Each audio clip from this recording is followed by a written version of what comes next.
প্রিয় দর্শক, আসসালামু আলাইকুম। দর্শক, আপনাদের প্রীতীয় শুভেচ্ছা জানিয়ে শুরু করছি নতুন একটি ভিডিও। তো দর্শক, আজকে আমরা এক অসহায় মেয়ের গল্প তুলে ধরব, যার নাম হচ্ছে অন্তরা। তো অন্তরা গুণবতী হলেও তার বাবা নেই, তার মা আছে। তো মা পরবর্তীতে বিয়ে করে চলে গেছে, তো এখন খালার কাছে থাকে। তো খালাও তাকে বেশি দূর লেখাপড়া করাতে পারেনি, অভাবে সংসার। খালারও ছেলে সন্তান আছে, তার মধ্যে খালু রিক্সা চালায়। তো এর মধ্যে অন্তরাকে কে লালন পালন করবে? খালু কি কখনো মা বাবার মতো ভালোবাসবে? যে মা বাবাই ভালোবাসা দিত, তারাই ছেড়ে চলে গেছে। তো শেষমেশ অন্তরা যাই হোক দুঃখ কষ্ট বুকে চাপা নিয়েই সেলাই মেশিনের কাজ করে, যা ইনকাম হয় খালার কাছে দেয়। আর যদি কিছু তার টাকা এক্সট্রা কাজ করে, তাহলে সেই টাকা হয়তো খালাকে দেয় না, সেই টাকা নিজেই তার শখ আহ্লাদ যদি পারে কিছু পূরণ করে।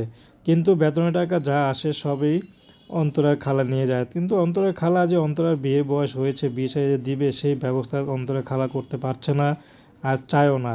কিন্তু অন্তরাকে দেখে অনেকে বলে, তুমি বিয়ে শাদী করো না কেন? তো অন্তরা খুব কষ্ট পায় যে তার যদি গার্ডিয়ান থাকতো, তাহলে তার কখনো বিয়ের জন্য মানুষের মুখে মুখে খোঁটা খেতে হতো না।